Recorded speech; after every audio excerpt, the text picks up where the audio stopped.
ಸಂಖ್ಯಾಕಾಂಡ ಅಧ್ಯಾಯ 29. ಹೊಸ ವರ್ಷದ ಬಲಿಯರ್ಪಣೆ.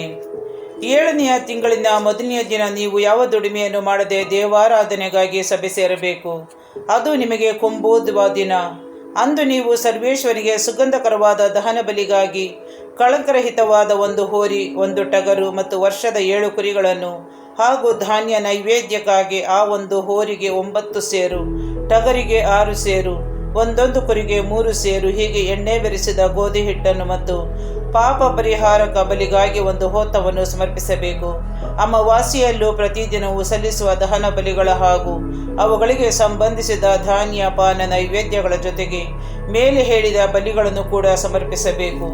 ಅವು ಸರ್ವೇಶ್ವರಿಗೆ ಸುಗಂಧಕರವಾದ ದಹನ ಬಲಿಯಾಗಿರುವವು. ಪಾಪ ಪರಿಹಾರಕ ದಿನದ ಬಲಿ ಕಾಣಿಕೆ. ಉಪವಾಸ ಆಚರಣೆಯ 7ನೆಯ ತಿಂಗಳಿನ 10ನೆಯ ದಿನ ನೀವು ಯಾವ ದುಡಿಮೆಯನ್ನು ಮಾಡದೆ ದೇವಾರಾಧನೆಗಾಗಿ ಸಭೆ ಕೂಡಬೇಕು.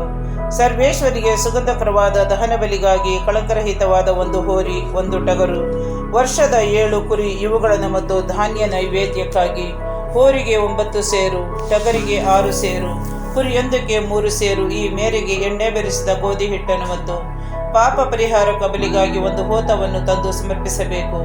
ಆ ದಿನಕ್ಕೆ ನೇಮಕವಾದ ಪಾಪ ಪರಿಹಾರಕ ಬಲಿ, ದೈನಿಕ ದಹನ ಬಲಿ, ಇದರ ಧಾನ್ಯ ಪಾನದ್ರವ್ಯ ನೈವೇದ್ಯ ಇವುಗಳ ಸಮೇತ ಮೇಲೆ ಹೇಳಿದ ಬಲಿಗಳನ್ನು ಕೂಡ ಸಮರ್ಪಿಸಬೇಕು. ಗುಡಾರ ಹಬ್ಬದ ಬಲಿ ಕಾಣಿಕೆ. 7ನೆಯ ತಿಂಗಳಿನ 15ನೆಯ ದಿನ ದೇವಾರಾಧನೆಗಾಗಿ ಸಭೆ ಕೂಡಬೇಕು. ನೀವು ಆ ದಿನದಂದು ಯಾವ ದುಡಿಮೆಯನ್ನು ಮಾಡಕೂಡದು. ಆ ದಿನ ಮೊದಲುಗೊಂಡು 7 ದಿನದವರೆಗೆ ಸರ್ವೇಶ್ವರಿಗೆ ಹಬ್ಬವನ್ನು ಆಚರಿಸಬೇಕು. ಆ ದಿನದಲ್ಲಿ ದೈನಿಕ ದಹನ ಬಲಿಯನ್ನು ಅದಕ್ಕೆ ಸಂಬಂಧಿಸಿದ ಧಾನ್ಯ ಪಾನ ನೈವೇದ್ಯಗಳನ್ನು ಅರ್ಪಿಸಬೇಕು. ಅವುಗಳ ಸುಗಂಧಕರವಾದ ದಹನ ಬಲಿಗಾಗಿ ಕಳಂಕರಹಿತಾದ 13 ಹೋರಿಗಳನ್ನು, 2 ಟಗರುಗಳನ್ನು, ವರ್ಷದ 14 ಕುರಿಗಳನ್ನು ಸಮರ್ಪಿಸಬೇಕು. ಧಾನ್ಯ ನೈವೇದ್ಯಕ್ಕಾಗಿ ಪ್ರತಿ 1 ಹೋರಿಗೆ 9 ಸೇರು, ಟಗರಿಗೆ 6 ಸೇರು ಮತ್ತು ಕುರಿಗೆ 3 ಸೇರು, ಹೀಗೆ ಎಣ್ಣೆ ಬೆರೆಸಿದ ಗೋಧಿ ಹಿಟ್ಟನ್ನು ಒಪ್ಪಿಸಬೇಕು. ಅಂತೆಯೇ ಪಾಪ ಪರಿಹಾರಕ ಬಲಿಗಾಗಿ 1 ಹೋತವನ್ನು ತಂದು ಸಮರ್ಪಿಸಬೇಕು. ಆ ಹಬ್ಬದ 2ನೆಯ ದಿನದಲ್ಲಿ ದೈನಿಕ ದಹನ ಬಲಿಯನ್ನು ಅದಕ್ಕೆ ಸಂಬಂಧಿಸಿದ ಧಾನ್ಯ ಮತ್ತು ಪಾನಾರ್ಪಣೆಗಳ ಜೊತೆಗೆ ಕಳಂಕರಹಿತವಾದ 12 ಹೋರಿ, 2 ಟಗರು, ವರ್ಷದ 14 ಕುರಿಗಳು ಇವುಗಳನ್ನು ಸಮರ್ಪಿಸಬೇಕು. ಆ ಪ್ರಾಣಿಗಳಲ್ಲಿ ಪ್ರತಿಯೊಂದಕ್ಕೆ ಸಂಬಂಧಿಸಿದ ಪ್ರಕಾರ ಧಾನ್ಯ ಮತ್ತು ಪಾನಗಳನ್ನು ಒಪ್ಪಿಸಬೇಕು. ಪಾಪ ಪರಿಹಾರಕ ಬಲಿಗಾಗಿ 1 ಹೋತವನ್ನು ಕೂಡ ಅರ್ಪಿಸಬೇಕು.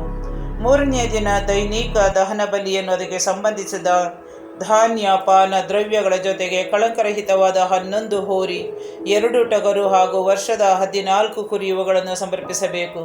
ನೈವೇದ್ಯಕ್ಕಾಗಿ ಆ ಪ್ರಾಣಿಗಳಲ್ಲಿ ಪ್ರತಿಯೊಂದಕ್ಕೆ ಸಂಬಂಧಿಸಿದ ಧಾನ್ಯ ಪಾನವನ್ನು ಒಪ್ಪಿಸಬೇಕು. ಅಂತೆಯೇ ಪಾಪ ಪರಿಹಾರಕ ಬಲಿಗಾಗಿ 1 ಹೋತವನ್ನು ಅರ್ಪಿಸಬೇಕು. 4ನೆಯ ದಿನ ದೈನಿಕ ದಹನ ಬಲಿಯನ್ನು ಅದಕ್ಕೆ ಸಂಬಂಧವಾದ ಧಾನ್ಯ ಹಾಗೂ ಪಾನಾರ್ಪಣೆಗಳ ಜೊತೆಗೆ ಕಳಂಕರಹಿತವಾದ 10 ಹೋರಿ, 2 ಟಗರು, ವರ್ಷದ 14 ಕುರಿಗಳು ಇವುಗಳನ್ನು ಸಮರ್ಪಿಸಬೇಕು. ನೈವೇದ್ಯಕ್ಕಾಗಿ ಪ್ರಾಣಿಗಳಲ್ಲಿ ಪ್ರತಿಯೊಂದಕ್ಕೆ ಸಂಬಂಧವಾದ ಧಾನ್ಯ ಮತ್ತು ಪಾನದ್ರವ್ಯಗಳನ್ನು ಒಪ್ಪಿಸಬೇಕು. ಪಾಪ ಪರಿಹಾರಕ ಬಲಿಗಾಗಿ 1 ಹೋತವನ್ನು ಅರ್ಪಿಸಬೇಕು. 5ನೆಯ ದಿನ ದೈನಿಕ ದಹನ ಬಲಿಯನ್ನು ಅದಕ್ಕೆ ಸಂಬಂಧಿಸಿದ ಧಾನ್ಯ ಮತ್ತು ಪಾನಾರ್ಪಣೆಗಳ ಜೊತೆಗೆ ಕಳಂಕರಹಿತವಾದ 9 ಹೋರಿ, 2 ಟಗರು, ವರ್ಷದ 14 ಕುರಿಗಳನ್ನು ಅರ್ಪಿಸಬೇಕು. ನೈವೇದ್ಯಕ್ಕಾಗಿ ಈ ಪ್ರಾಣಿಗಳಲ್ಲಿ ಪ್ರತಿಯೊಂದಕ್ಕೆ ಸಂಬಂಧವಾದ ಧಾನ್ಯ ಮತ್ತು ಪಾನದ್ರವ್ಯಗಳನ್ನು ಒಪ್ಪಿಸಬೇಕು. ಪಾಪ ಪರಿಹಾರಕ ಬಲಿಗಾಗಿ 1 ಹೋತವನ್ನು ಸಮರ್ಪಿಸಬೇಕು. 6ನೆಯ ದಿನ ದೈನಿಕ ದಹನ ಬಲಿಯನ್ನು ಅದಕ್ಕೆ ಸಂಬಂಧಿಸಿದ ಧಾನ್ಯ ಮತ್ತು ಪಾನಾರ್ಪಣೆಗಳ ಜೊತೆಗೆ ಕಳಂಕರಹಿತವಾದ 8 ಹೋರಿ, 2 ಟಗರು, ವರ್ಷದ 14 ಕುರಿಗಳನ್ನು ಸಮರ್ಪಿಸಬೇಕು. ನೈವೇದ್ಯಕ್ಕಾಗಿ ಆ ಪ್ರಾಣಿಗಳಲ್ಲಿ ಪ್ರತಿಯೊಂದಕ್ಕೆ ನೇಮಕವಾದ ಪ್ರಕಾರ ಧಾನ್ಯ ಮತ್ತು ಪಾನಾರ್ಪಣೆಗಳನ್ನು ಒಪ್ಪಿಸಬೇಕು. ಪಾಪ ಪರಿಹಾರಕ ಬಲಿಗಾಗಿ 1 ಹೋತವನ್ನು ಅರ್ಪಿಸಬೇಕು. 7ನೆಯ ದಿನ ದೈನಿಕ ದಹನ ಬಲಿಯನ್ನು ಅದಕ್ಕೆ ಸಂಬಂಧಿಸಿದ ಧಾನ್ಯ ಹಾಗೂ ಪಾನಾರ್ಪಣೆಗಳ ಜೊತೆಗೆ ಕಳಂಕರಹಿತವಾದ 7 ಹೋರಿ, 2 ಟಗರು, ವರ್ಷದ 14 ಕುರಿಗಳನ್ನು ಸಮರ್ಪಿಸಬೇಕು. ನೈವೇದ್ಯಕ್ಕಾಗಿ ಪ್ರಾಣಿಗಳಲ್ಲಿ ಪ್ರತಿಯೊಂದಕ್ಕೆ ನೇಮಕವಾದ ಪ್ರಕಾರ ಧಾನ್ಯ ಮತ್ತು ಪಾನಾರ್ಪಣೆಗಳನ್ನು ಒಪ್ಪಿಸಬೇಕು. ಪಾಪ ಪರಿಹಾರಕ ಬಲಿಗಾಗಿ 1 ಹೋತವನ್ನು ಅರ್ಪಿಸಬೇಕು. 8ನೆಯ ದಿನ ದೇವಾರಾಧನೆಗೆ ಸಭೆ ಕೂಡಬೇಕು. ಅಂದು ಯಾವ ದುಡಿಮೆಯನ್ನು ಮಾಡಕೂಡದು. ದೈನಿಕ ದಹನ ಬಲಿಯನ್ನು ಅದಕ್ಕೆ ಸಂಬಂಧಿಸಿದ ಧಾನ್ಯ ಮತ್ತು ಪಾನಾರ್ಪಣೆಗಳನ್ನು ಅರ್ಪಿಸಬೇಕು.